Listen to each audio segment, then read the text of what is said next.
right, scientists, we are going to talk a little bit more in depth about some characteristics of life that all living things share.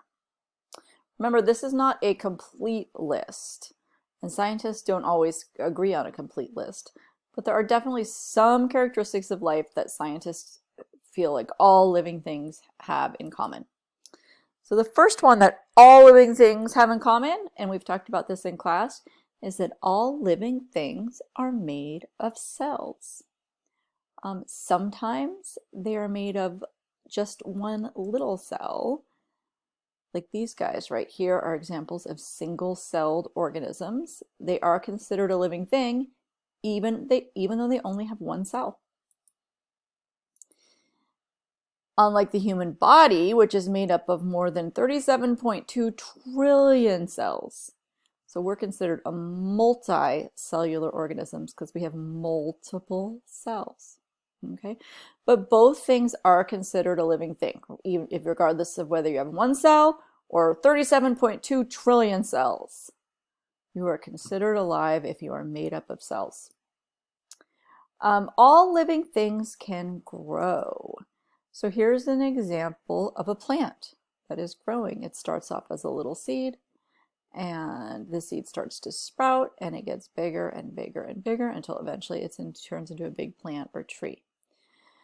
So not all things that grow are living, but all living things can grow, just like a plant or just like you do. You are still growing.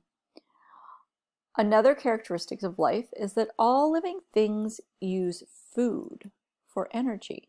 So you might be asking, Miss Millay, we talked about plants being alive, but plants don't eat. Well, actually they do, and maybe you guys learned this in 5th grade. Where do plants get their food?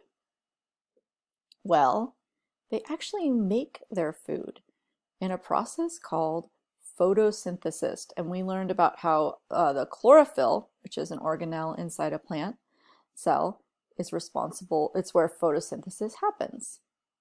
So, sorry, I'm trying to get that bar away.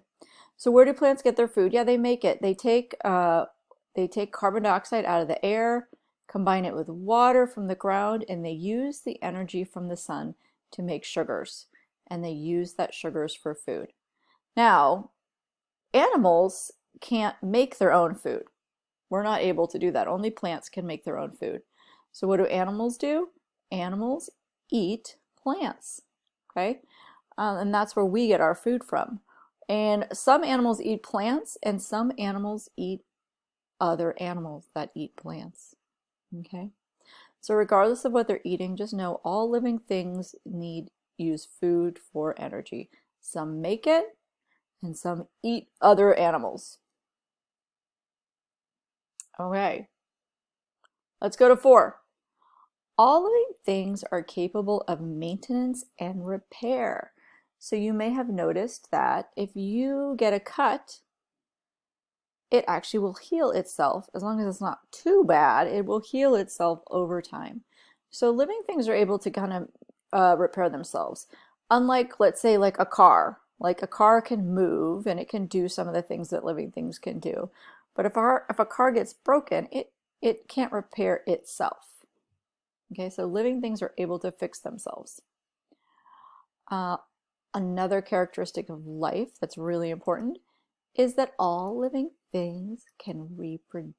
So here are some pictures of animals reproducing and having babies.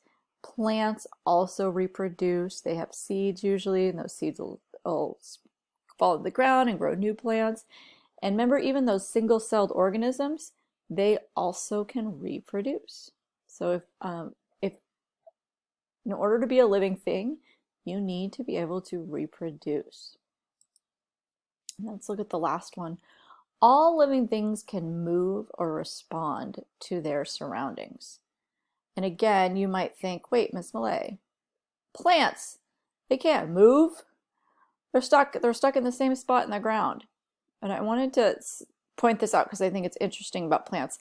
I don't know if you guys have ever noticed big fields of sunflowers and how sunflowers will actually track the sun as it moves across the sky. So in the morning, all the flowers in the field will be pointed toward the east where the sun is rising. And then slowly over the course of the day, the sunflowers will turn towards the south, and then finally they'll be facing the west where the sun sets. They're trying to maximize how much sun the flower is getting. So even though the plant's not physically picking itself up and moving, it is responding to where the sun is in the sky. And I have a cool video here I want to show you of another plant that moves. So let's watch. Okay. So you can see this plant is responding to its environment. Yeah, so you could see that plant was responding to its environment. It was getting touched and it was closing up.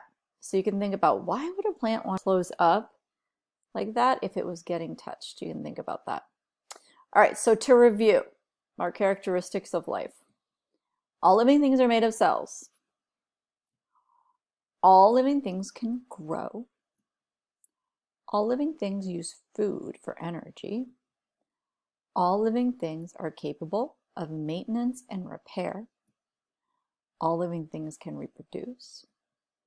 All living things can move or respond to their surroundings. Like I said, this is not a complete list. These are just some of the characteristics that living things share. So in a minute or on the next slide, you're going to watch a video of some squirrels running an obstacle course. While you're watching the video, I want you to find evidence that the squirrels are doing some of these things. So when you watch it, is there any evidence that they're made of cells? Is there any evidence that they can grow? Is there evidence that they use food for energy?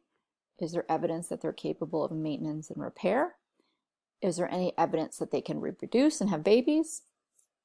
And is there ever any evidence that they can move or respond to their surroundings? So when you watch the squirrel video, look for these characteristics of life.